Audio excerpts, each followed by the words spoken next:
Welcome to special live. నేను రమా మండవ. ఈరోజు లైవ్లో భాగంగా మనం తీసుకోబోతున్న టాపిక్ ఏంటంటే నెల్లూరు ఎంపీగా నేను పోటీ చేయను. ఈ మాట అంటోంది ఎవరో కాదు, విజయసాయి రెడ్డి.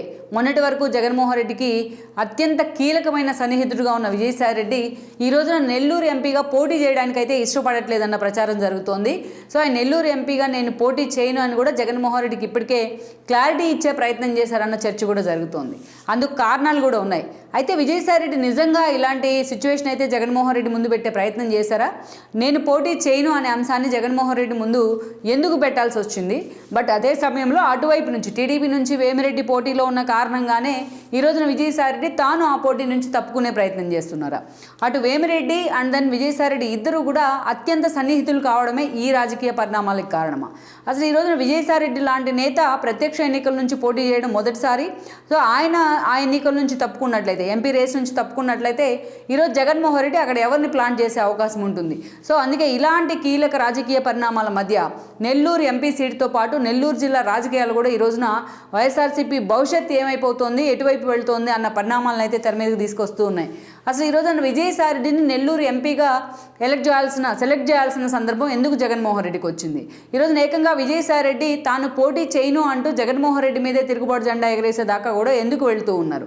బలవంతంగా ఆయన మెడ మీద కత్తి పెట్టి మరీ పోటీకి దించే ప్రయత్నం వైసీపీ నుంచి ఎందుకు జరుగుతోంది? నిజంగా ఎవరు ఆప్షన్ లేకనే విజయసాయి రెడ్డిని అక్కడ తెర మీదకి తీసుకొచ్చారన్న ప్రశ్నలు కూడా విత్ ఇన్ ద పార్టీలో కూడా హాట్ టాపిక్ అవుతున్నాయి. అయితే ఈ రాజకీయ పరిణామాలకు దారితీసిన పరిస్థితులు కూడా చాలానే ఉన్నాయి. వాటి గురించి కూడా మనం ఇక్కడ డిస్కస్ చేయాలి. పర్టికులర్లీ నెల్లూరు జిల్లా వైఎస్ఆర్సీపీకి ఒకప్పుడు నెల్లూరు జిల్లా అనేది ఒక కంచుకోట. పర్టికులర్లీ నెల్లూరు ఎంపీ స్థానం అంటే నిజంగా అది ఒక హార్డ్ కోర్ సీటే వైఎస్ఆర్సీపీకి. జగన్మోహన్ రెడ్డి తన తండ్రి మరణం తర్వాత పార్టీ పెట్టిన పరిస్థితుల్లో ఆయన వెంట నడిచిన మొట్టమొదటి నేత ఎవరంటే మేకపాటి రాజమోహన్ రెడ్డి. అది కూడా నెల్లూరు జిల్లా నుంచే. మేకపాటి ఫ్యామిలీకి అటు రాజకీయాల్లోనే కాదు, ఇటు పారిశ్రామికవేత్తగా కూడా ఆయనకు అదే స్థాయిలో ఒక సక్సెస్ రేట్ అయితే ఉంది. అలా సౌమ్యుడిగా, వివాద రహితుడిగా కూడా పేరుంది ఆయనకు. ఆయన తన కొడుకు గౌతమ్ రెడ్డి, ఆ గౌతమ్ రెడ్డి కూడా జగన్మోహన్ రెడ్డికి అత్యంత సన్నిహితుడు, ఆయన కొలీగ్ అండ్ క్లాస్మేట్ కూడా. సో వాళ్ళు తన కొడుకుతో పాటు తన తమ్ముడు చంద్రశేఖర్ రెడ్డితో పాటు ఆ రోజున జగన్మోహన్ రెడ్డి వెంట నడవడం జరిగింది. అప్పుడు ఆ టైంలో ఉమ్మడి రాష్ట్రంలో ఆ రోజున కిరణ్ కుమార్ రెడ్డి ముఖ్యమంత్రిగా ఉన్నారు. టీడీపీ, కాంగ్రెస్ నుంచి పలువురు ఎమ్మెల్యేలు జగన్మోహన్ రెడ్డి వద్దకు చేరిన క్రమంలో అప్పుడు ఉప ఎన్నికలు కూడా వచ్చే వాళ్ళ మీద అనర్హత వేటు పడింది. ఈ సమయంలో జగన్మోహన్ రెడ్డి జైల్లో ఉన్నారు అక్రమాస్తుల కేసులతో. ఆ సమయంలో ఎప్పుడైతే ఉప ఎన్నికలు వచ్చినాయో విజయమ్మ, షర్మిల ప్రచారం కావచ్చు, జగన్ జైలు సెంటిమెంట్ కావచ్చు, మొత్తం క్లీన్ స్వీప్ చేసేసింది వైఎస్ఆర్సీపీ ఆ రోజు జరిగిన ఉప ఎన్నికల మొత్తాన్ని. కడప ఎంపీగా ఉన్న జగన్మోహన్ రెడ్డి అందరికంటే ఉప ఎన్నికల్లో అత్యంత భారీ మెజారిటీతో ఆ రోజు ఆయన గెలవడం జరిగింది. ఆ తర్వాత మేకపాటి రాజమోహన్ రెడ్డి కూడా రిజైన్ చేస్తున్నారు. ఆయన నెల్లూరు ఎంపీగా బరిలో నిలిస్తే జగన్మోహన్ రెడ్డి తర్వాత అత్యంత భారీ మెజారిటీ తీసుకొచ్చిన వ్యక్తిగా మేకపాటి రాజమోహన్ రెడ్డి రికార్డు సృష్టించారు ఆ రోజున. ఇక ఆ తర్వాత చూసినట్లయితే 14 ఎన్నికల్లో కూడా మేకపాటి రాజమోహన్ రెడ్డి ఆయనే ఎంపీగా నిలబడ్డారు. నెల్లూరు నుంచి ఆయనే ఎంపీ కూడా అయి ఉన్నారు. తన కొడుకు గౌతమ్ రెడ్డి కూడా ఆత్మకూరు నుంచి ఎమ్మెల్యే అయి ఉన్నారు. బట్ పార్టీ ప్రతిపక్షానికే పరిమితమైంది. బట్ 2019 ఎన్నికల నాటికి అనేక కీలక పరిణామాలు అటు మేకపాటికి అందరిని ఇటు జగన్మోహన్ రెడ్డికి మధ్య ఒక దూరాన్ని అయితే పెంచాయి. అందుకనే 2019 ఎన్నికల నాటికి తాను అక్కడి నుంచి పోటీ చేయను అంటూ తన ఆరోగ్య కారణాలు కావచ్చు, జగన్మోహన్ రెడ్డి మీద ఉన్న కొన్ని కన్విక్షన్స్ కావచ్చు ఆయనకి, బట్ వాటిని జగన్మోహన్ రెడ్డి డినై చేసిన విధానం కావచ్చు, అందుకే మేకపాటి పక్కకు తప్పుకున్నారు. ఈ క్రమంలోనే లాస్ట్ మినిట్లో టీడీపీ నుంచి వచ్చిన ఆదాల ప్రభాకర్ రెడ్డికి ఆ రోజు జగన్మోహన్ రెడ్డి ఎంపీ టికెట్ ఇచ్చే ప్రయత్నం చేశారు హడావిడిగా. సో ఆదాల ఎంపీగా కూడా గెలవడం జరిగింది. అయితే ఆ తర్వాత మాత్రం మనం చూసినట్టయితే ఒక్కొక్కరుగా నెల్లూరు జిల్లా మాత్రం 2019 ఎన్నికల్లో వైఎస్ఆర్సీపీకి ఒక సాలిడ్ జిల్లాగా వ్యవహరించింది. ఎందుకంటే మనం చూసినట్లయితే కడప జిల్లాలో ఎలాగైతే జగన్మోహన్ రెడ్డి స్వీప్ చేయగలిగారు, నెల్లూరు జిల్లాలో అన్ని స్థానాలను కూడా జగన్మోహన్ రెడ్డి కైవసం చేసుకున్నారు.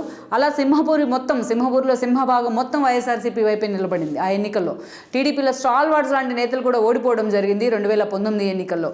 అలాంటి నెల్లూరు జిల్లాలో ఈ రోజు వైఎస్ఆర్సీపీ భవిష్యత్ ఏంటి అన్నది మాత్రం ఒక పెద్ద ప్రశ్నగా మారుతోంది. అందుకు కారణం ఏంటో కాదు, జగన్మోహన్ రెడ్డి అనుసరించిన విధానాలే. ఎప్పుడైతే జగన్మోహన్ రెడ్డి తాను సీఎం అయిన తర్వాత సీనియర్ నేతల మొత్తాన్ని పక్కన పెట్టి, ఒక ఆనంద్ కావచ్చు, అదేవిధంగా ఒక కాకాని కావచ్చు, ఒక కోటమిరెడ్డి లాంటి వాళ్ళు కావచ్చు, వీళ్ళందరినీ పక్కన పెట్టి ఆయన ముందుగా ఏదైతే మంత్రి పదవి అనిల్ కుమార్ యాదవ్కి ఇవ్వడానికి మాత్రం చాలామంది ఈజీగా తీసుకోలేకపోయారు. అంతేకాదు అనిల్ కుమార్ యాదవ్కు మిగతా ఇప్పుడు దాకా మనం చెప్పుకున్న నేతలందరితో ఏదో ఒక రూపంలో విభేదాలు ఉన్నాయి. సో అందుకని అనిల్ కుమార్ యాదవ్ని అంత ఈజీగా డైజెస్ట్ చేసుకోలేకపోయారు మంత్రిగా వాళ్ళు. పోనీ అనిల్ కుమార్ యాదవ్ చివరి వరకు కంటిన్యూ చేశారా అంటే ఆయన పక్కన పెట్టి కాకాని గోవర్ధన్ రెడ్డికి ఆ మంత్రి పదవి ఇచ్చున్నారు. అనిల్ కుమార్ యాదవ్కి ఇక్కడ చూసినట్లయితే కోటంరెడ్డి పార్టీని విడిచిపెళ్ళిన తర్వాత కోటంరెడ్డితో నెగోషియేషన్ ఉంది.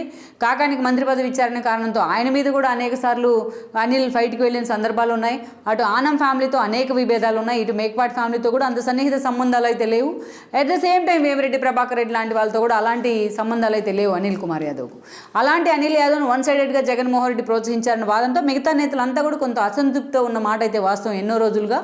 ఈ రిఫ్లెక్షనే ఎమ్మెల్యే కోట ఎమ్మెల్సీ ఎన్నికల్లో కనిపించింది.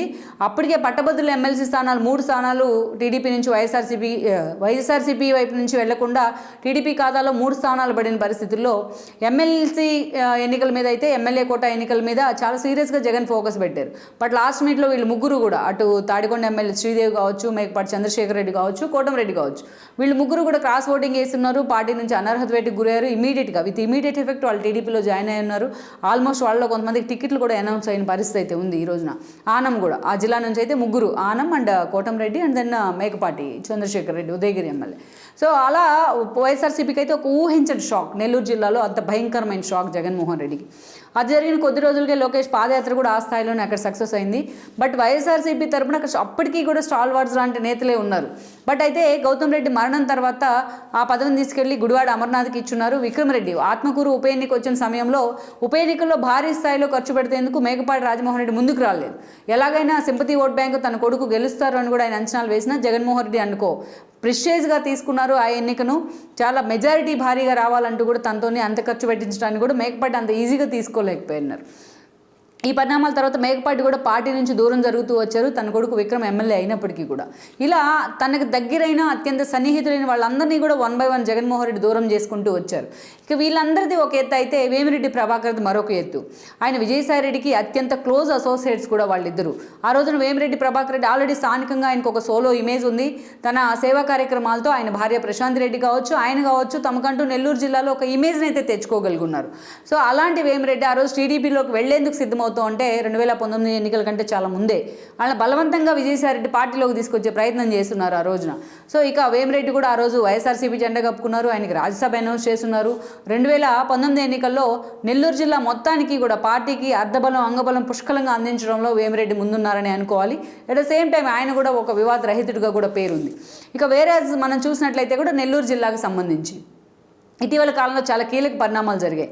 ఎప్పుడైతే కోటంరెడ్డి టీడీపీలోకి వెళ్ళిపోయారు, ఆయనకి సీటు కూడా అనౌన్స్ చేస్తున్నారు. రూరల్ ఎంపీగా ఉన్న ఆదాలను తీసుకెళ్లి రూరల్ అభ్యర్థిగా అనౌన్స్ చేసే ప్రయత్నం చేశారు జగన్మోహన్ రెడ్డి. సో అప్పుడు నెల్లూరు ఎంపీ స్థానం ఖాళీ అయింది. ఆ స్థానానికి పోటీ చేసేందుకు వేమిరెడ్డిని ప్రపోజ్ చేయడం జరిగింది. ఆల్రెడీ ఆయన రాజ్యసభ అభ్యర్థిగా కూడా ఉన్నారు, రాజ్యసభ మెంబర్గా కూడా ఉన్నారు వైఎస్ఆర్సీపీ వైపు నుంచి. అయితే తన భార్య ప్రశాంత్కి నెల్లూరు సిటీ టికెట్ ఇచ్చినట్లయితే తాను ఎంపీగా పోటీ చేస్తానంటూ కూడా వేమిరెడ్డి జగన్మోహన్ రెడ్డి ముందు ప్రపోజల్ అయితే పెట్టున్నారు. బట్ దానికి జగన్మోహన్ రెడ్డి అంగీకరిస్తూనే లాస్ట్ మినిట్లో అనిల్ కుమార్ యాదవ్ని తీసుకెళ్లి నర్సరావుపేటకు పంపించి ఆయన అనుచరుడైన ఖలీల్గా టికెట్ ఇవ్వడం జరిగింది. ఈ పరిణామాలతో వేమిరెడ్డి చాలా తీవ్ర స్థాయిలో అసంతృప్తికి లోనై ఉన్నారు. జగన్మోహన్ రెడ్డి విధానాలు నచ్చలేదంటూ ఫోన్ కూడా స్విచ్ ఆఫ్ చేసుకుని ఆయన దూరం జరిగే ప్రయత్నం చేశారు. ఈ రోజు ఆ క్రమంలోనే టీడీపీ జెండా కప్పుకున్నారు. టీడీపీ నుంచి రేపో మాపో నెల్లూరు అభ్యర్థిగా వేమిరెడ్డి అనౌన్స్ కాబోతూ ఉన్నారు. సో ఇలాంటి సిచ్యువేషన్లో అటు ఆదాలను చూస్తే ఆల్రెడీ రూరల్ ఇన్ఛార్జ్గా పెట్టున్నారు. ఇటు వేమిరెడ్డిని చూసినట్లయితే ఆయన టీడీపీ జెండా కప్పుకునే ప్రయత్నం చేస్తున్నారు. మరోవైపు చూసినట్లయితే మేకపాటి రాజమోహన్ రెడ్డి తన అనారోగ్య కారణాలు కావచ్చు, వయసు కావచ్చు, తన వయసు రీత్యా కావచ్చు, తన కొడుకు మరణంతో తీవ్రంగా ఆయన బాధలో ఉన్న ఒక సిచ్యువేషన్ కావచ్చు, ఈరోజు మేకపాటి మళ్ళీ పోటీ చేసేందుకు కూడా ఆయన ఇష్టపడట్లేదు. అలాంటి సిచ్యువేషన్లో నెల్లూరు ఎంపీ వైసీపీ అభ్యర్థి ఎవరు అనే అంశంపై చాలా సీరియస్గా చర్చ జరుగుతూ వచ్చింది. అనేక మంది పేర్లు తెర మీదకి వచ్చాయి. ఈ క్రమంలోనే ఈ రోజున శరత్చంద్రారెడ్డి పేరు కూడా వచ్చింది. విజయసాయిరెడ్డికి అల్లుడు వరుస అయిన శరత్చంద్రారెడ్డి. బట్ ఆయన పోటీ చేసేందుకు మాత్రం ఇష్టపడలేదని కూడా కొన్ని లీక్లు అయితే బయటకు వచ్చాయి. ఇలాంటి సిచ్యువేషన్లో అనేక మంది పేర్ల తర్వాత అనేక మంది మీద ప్రెజర్ తెచ్చే ప్రయత్నం చేసినా ఎవరు ఈ రోజున వైఎస్ఆర్సీపీ తరపున నెల్లూరు ఎంపీ టికెట్ మీద పోటీ చేసేందుకు ఇష్టపడలేదు. ఎందుకంటే అటువైపు ఉంది అపోనెంట్ వేమిరెడ్డి ప్రభాకర్ రెడ్డి. ఆయనకున్న ఒక సోలో ఇమేజ్ కానీ ఒక క్రేజ్ కానీ అలాంటిది. అయితే ఇంకా ఇలాంటి సిచ్యువేషన్లో అక్కడ అభ్యర్థి ఎవరు కూడా పార్టీకి దొరకని సిచ్యువేషన్లో ఈరోజు విజయసాయిరెడ్డిని బలవంతంగా జగన్మోహన్ రెడ్డి ఒప్పించే ప్రయత్నం చేస్తున్నారు అక్కడ. ఒప్పించే ప్రయత్నం చేసి ఆయన ఎంపీ అభ్యర్థిగా కూడా నైట్కి నైటే అనౌన్స్ చేయడం జరిగింది. తను అక్కడి నుంచి పోటీ చేయడానికి ఇష్టపడకపోయినప్పటికీ కూడా విజయసాయి మెడ మీద కత్తి పెట్టి మరీ ఈరోజు ఒప్పించిన పరిస్థితి అయితే ఉంది. ఇప్పటిదాకా విజయసాయి రెడ్డి జగన్మోహన్ రెడ్డి ఏ బాధ్యత తనకి ఇచ్చినా ఆయన అదే స్థాయిలో వాటిని వైఎస్ఆర్సీపీ తరఫున తన బాధ్యతగా నిర్వర్తిస్తూ వచ్చారు. పార్టీ ప్రధాన కార్యదర్శిగా ఆయన ఎంట్రీ ఇచ్చున్నారు వైఎస్ఆర్సీపీలోకి. జగన్మోహన్ రెడ్డి జైల్లో ఉన్న సమయంలో ఆయన కూడా అక్రమాస్తుల కేసులో జైల్లో ఉన్నారు. జైలు మేట్గా కూడా ఉన్నారు జగన్మోహన్ రెడ్డికి. వన్స్ వాళ్ళిద్దరూ బయటకు వచ్చిన తర్వాత విజయసాయి రెడ్డికి పార్టీలో ప్రధాన కార్యదర్శి పదవి వచ్చింది. ఎంతమంది వద్దన్నా వినకుండా సీనియర్లు విజయసాయి రెడ్డి వైపు ఆ రోజు రాజ్యసభ విషయంలో జగన్ మొగ్గు చూపారు. అందుకే మైసూర్ రెడ్డి లాంటి వాళ్ళు కూడా బయటకు వెళ్ళి ఉన్నారు ఆ రోజున. అలాంటి విజయసాయి రెడ్డి ఆ తర్వాత రోజుల్లో జగన్మోహన్ రెడ్డికి అత్యంత అనుంగు ఫాలోయర్గా మారారు. ఒక రాజశేఖర రెడ్డికి ఒక కేవీపీ ఎలాగో ఉండేవాళ్ళు, అలా ఓ జగన్మోహన్ రెడ్డికి ఓ విజయసాయి రెడ్డి మారుతూ వచ్చారు. అలాంటి విజయసాయి రెడ్డిని జగన్మోహన్ రెడ్డి రాజ్యసభ సభ్యుడిని చేసిన తర్వాత పూర్తి స్థాయిలో ఆయన వైఎస్ఆర్సీపీని లైమ్లైట్లో పెట్టే ప్రయత్నం చేశారు. ఏపీ గల్లీ నుంచి ఢిల్లీ దాకా విజయసాయి రెడ్డి ఆ స్థాయిలో ఆ పార్టీ కోసం లైనింగ్ చేస్తున్నారు. పీకే లాంటి వాళ్ళని పార్టీ కోసం ఒప్పించారు. ఈరోజు వన్ సైడెడ్ విక్టరీలో 2019లో జగన్మోహన్ రెడ్డి సాధించిన వన్ సైడ్ విక్టరీలో విజయసాయి రెడ్డి షేర్ ఎంతో ఉందనే చెప్పుకోవాలి. అయితే పార్టీ అధికారంలోకి వచ్చిన తర్వాత ఉత్తరాంధ్ర బాధ్యతలు కానీ సజ్జల లాంటి వాళ్ళతో ఉన్న ఒక ఆధిపత్య పోరుతో ఆయన్ని డీలింగ్ చేసే ప్రయత్నం అయితే జరిగింది విజయసాయి రెడ్డిని. సో ఆ రాజకీయాలకు వైఎస్ఆర్సీపీలో అంతర్గత రాజకీయాలకు విజయసాయి రెడ్డి నిజంగానే బలయ్యారు. అంత సీనియర్ నేతగా అంత లైజనర్గా పేరున్న విజయసాయి రెడ్డి కూడా. అయితే అనేక ఒడిదులకు తర్వాత అనేక ఎదురు దెబ్బలు తిన్న తర్వాత జగన్మోహన్ రెడ్డి తిరిగి ఆయన దగ్గర చేసుకునే ప్రయత్నం చేయడం, అన్ని సోషల్ మీడియా విభాగాలు పార్టీ విభాగాలు బాధ్యతలు ఇవ్వడం కానీ మరోసారి పార్టీలో సీరియస్గా ఆయన ఎన్నికల సమయంలో ఇన్వాల్వ్ అయిన తీరు కానీ మనం చూస్తూ వచ్చాం. సో ఇలాంటి సమయంలోనే వేమిరెడ్డి పార్టీని విడుస్తున్న సమయంలో జగన్మోహన్ రెడ్డి ఆయన్ని వేమిరెడ్డి దగ్గరికి రాయబారం పంపించినా బట్ లాస్ట్ మినిట్ వరకు కూడా వేమిరెడ్డి కన్విన్స్ అయితే కాలేదు. యాక్చువల్గా విజయసాయి రెడ్డి ఎవరి తరపునైనా రాయబారానికి వెళ్ళారు అంటే ఆ నేతను ఎలాగైనా సరే నచ్చజెప్పి మాయ చేసి ఆయన కన్విన్స్ చేస్తారన్న పేరు ఉంది. అందుకే ఆయన బెస్ట్ లైజనర్ అంటారు వైఎస్ఆర్సీపీలో.